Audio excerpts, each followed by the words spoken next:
Welcome back to my channel. Today we're taking a trip down south and whipping up some southern comfort food that won't break the bank. Yep, you heard me right. We're talking about soul-satisfying recipes that are easy on the wallet and big on flavor. You don't have to spend a fortune to enjoy the taste of the South. So let's get started. Now, if you're new here, I'm here. I'm a home cook just like you, and I'm passionate about helping you put delicious meals on the table without spending your whole month's grocery budget on one dinner. And today we're doing just that. We're bringing you 5 budget-friendly Southern recipes that are so good they'll make your taste buds do a little happy dance. Okay, let's kick things off with a bang. Quite literally. We're starting off with some crispy, juicy fried chicken. Now, when it comes to fried chicken, you want to start with a dry mix of seasonings because you don't want to have watery, greasy chicken.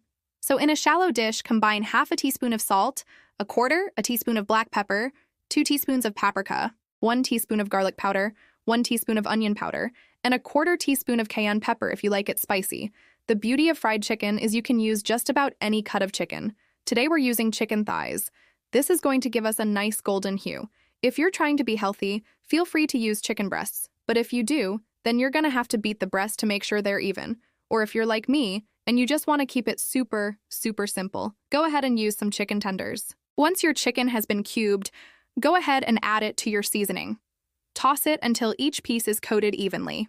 Now, while your chicken is getting dressed up, heat up some vegetable oil and some canola oil in a large Dutch oven or in a heavy-bottomed skillet. Make sure your oil is hot before you add your chicken so it gets that nice crispy crust. Be careful not to crowd the pan. If you have a lot of chicken, you might need to fry your chicken in batches. You're looking to fry your chicken between 350 degrees and 375 degrees Fahrenheit. Fry your chicken for 6 to 8 minutes or until your internal temperature reaches 165 degrees Fahrenheit. And yes, you heard me right. I said check the internal temperature because I want this chicken to be cooked all the way through. Internal temperature should reach 165 degrees Fahrenheit.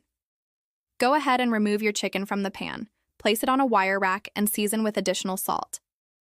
While your chicken is resting, keep your oil hot and repeat the frying process with any additional chicken. To serve, add your fried chicken to your favorite sides like mashed potatoes, coleslaw, or macaroni and cheese. Or if you're feeling extra saucy, dip your chicken in some hot honey. Trust me, this combo is pure magic. Hot honey and fried chicken. And if you're not familiar with hot honey, it's super simple to make. In a small saucepan, gently warm up a cup of honey and 1/4 cup of apple cider vinegar. Add a pinch of red pepper flakes and stir until your honey is infused with that spicy, tangy goodness. Next up, we're serving up a pot of collard greens cooked low and slow to perfection. Now, collard greens are a true Southern staple and they're packed with nutrients. They're high in vitamins A, C, and K, and they're also a great source of fiber. Plus, they're low in calories and fat, making them a guilt-free indulgence. To prepare your collard greens, grab about 1 pound of collard greens, wash them thoroughly, and remove the tough stems. Chop up your greens and set them aside. In a large pot or Dutch oven, heat up a tablespoon of olive oil and add a chopped onion. Cook your onion until it's nice and translucent. Add your chopped collard greens and cook them for about 5 minutes. Now, typically, collard greens are cooked with ham hocks, which are the meaty ends of ham shanks that contain a lot of flavor.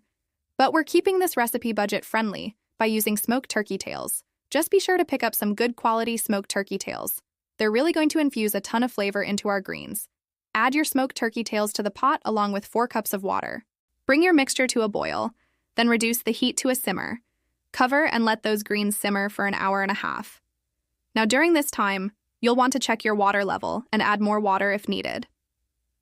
After your greens are nice and tender, you can serve them up with a little bit of hot sauce or black pepper vinegar. Oh man, these collard greens are going to be so good.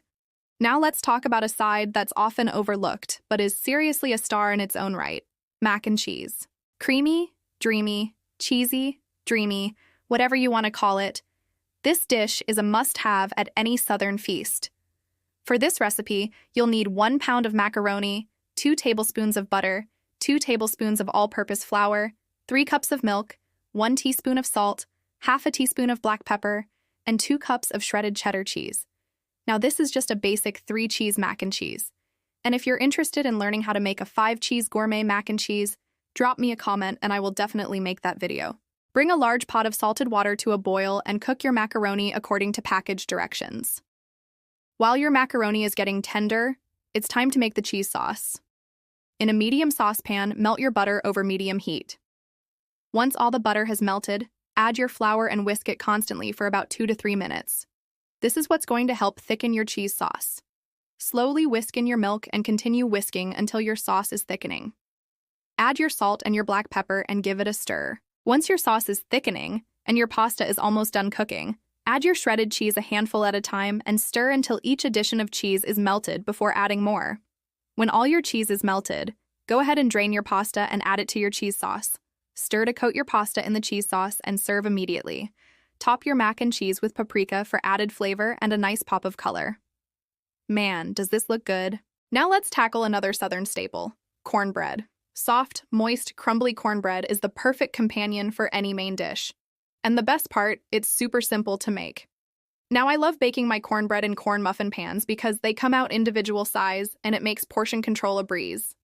In a medium bowl, combine 1 box of Jiffy corn muffin mix, half a cup of milk, 2 tablespoons of melted butter, 1 egg. Mix everything until it's just combined and then pour your batter into a greased corn muffin pan. Bake in a preheated oven to 400 degrees Fahrenheit for 15 to 20 minutes, or until a toothpick inserted into the center comes out clean. While your cornbread is baking, you can go ahead and make your main dish. And once your cornbread is done baking, you can serve it warm with butter or honey. Last but certainly not least, we're wrapping up our Southern feast with a classic peach cobbler. There's just something about a warm, bubbly peach cobbler that screams comfort. And today we're making it without breaking the bank. You'll need 2 21-ounce cans of peach pie filling, a 15-ounce box of yellow cake mix, 1 cup of sliced butter, half a cup of granulated sugar, half a teaspoon of ground cinnamon. In a large bowl, combine your cake mix and your sliced butter. Use a pastry blender or your fingers to work the butter into the cake mix until the mixture resembles coarse crumbs. Gradually add your sugar and cinnamon and mix until the mixture looks like damp sand. Pour your peach pie filling into a 9x 13-inch baking dish. Spread the buttery topping evenly over the pie filling. Now you'll want to bake this cobbler in a preheated oven to 350 degrees Fahrenheit for 50 minutes, or until the topping is golden brown and the filling is bubbling. Once your cobbler is out of the oven, let it cool for about 10 to 15 minutes before serving. And trust me, the wait is worth it. And there you have it. 5 Southern recipes that bring all the flavors we love to our table without emptying our wallets. From the crispy goodness of fried chicken to the comforting warmth of peach cobbler, we've taken a journey through the South without breaking a sweat or breaking the bank. I hope you enjoyed today's recipes. If you did, please give this video a thumbs up. And don't forget to subscribe to our channel for more delicious adventures in the world of budget cooking. Until next time, happy cooking, y'all.